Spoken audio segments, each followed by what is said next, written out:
Okay, Jason, welcome back. So we're going to wrap this up, and it's been a beautiful course. Right? Yes. I've convinced him.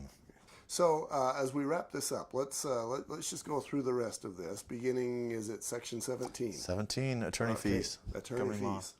So if you go to litigation arbitration, the person who wins gets the money. They pay the lawyers, right? Okay. Notices, section 18. In writing, signed by the buyer or the seller, right? That's all notices come in writing. That's how it needs to happen. Not necessarily as an addendum, but in writing, emails and stuff. That works. 19 covers assignment. So I won't do a loan on an assignable contract, but every once in a while investors will do it. If there is an assignment clause in the purchase contract, be careful. So flippers will do it. They'll buy a house, they're going to change how many people can live there. They're going to change the use of the property, right?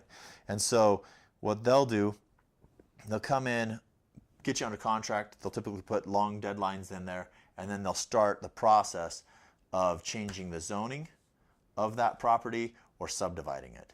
And then they'll sell it, they'll market it like small old house on a big lot.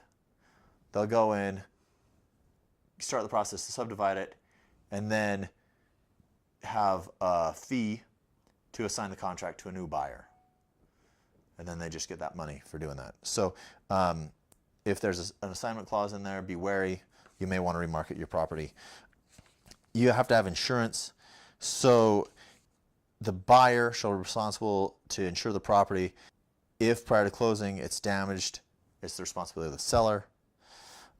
21, time is of the essence. I love that's just fun to say.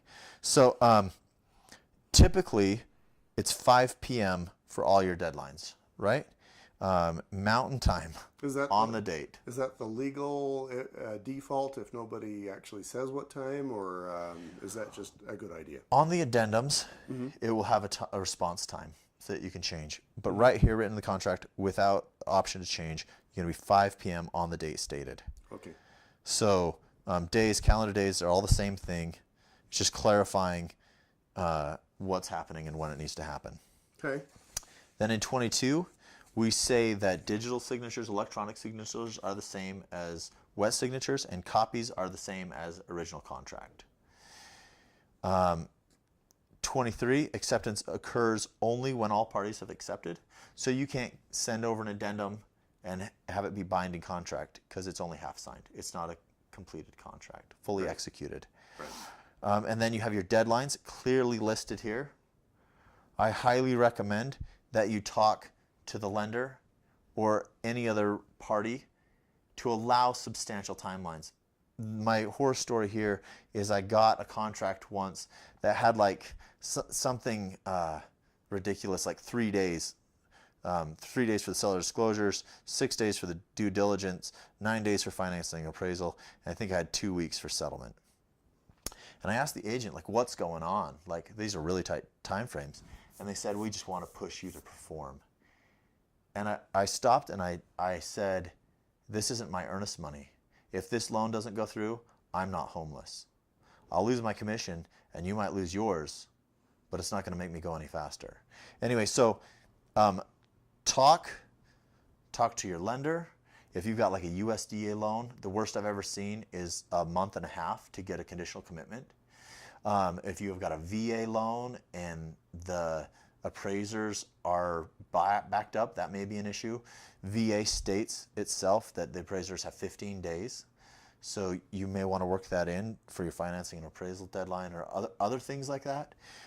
Because even though, for instance, the value may come in, so your VA FHA addendum won't have any power to cancel the contract because the appraised value didn't come in, and your appraisal came in after the settlement deadline. Make sure you give yourself time. Your job as the buyer's agent is to protect them by knowing more than they know. This is why you get your money. Right. You're hooking them up. So, and then you have your offer time for acceptance and your signatures.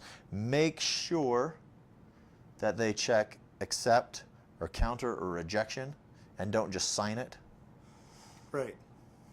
But that's it. Yeah, sign it and then do the initials. Sign on initials. Yeah, been there, done that. That was another bad story. The signatures happened, the initials didn't. Yeah.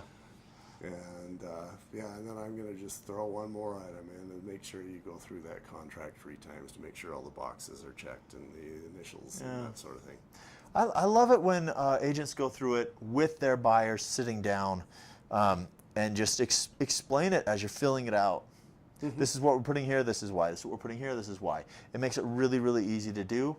Your buyers will love you when they come in to see your lender and your lender says, how's everything looking? You've got this as the deadline. Do you want to close earlier or later and why? They'll know what's going on. And you'll look fantastic.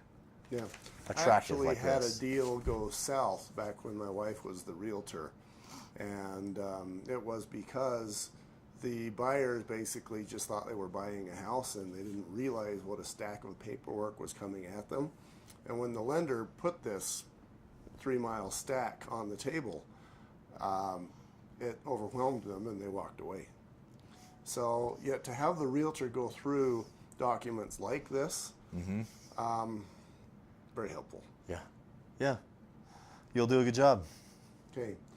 Hope, I guess if you have any other questions, you know how to get a hold of Jason. If you don't, we've got a link there on the website for him. And thanks again, Jason. Thanks, Garth.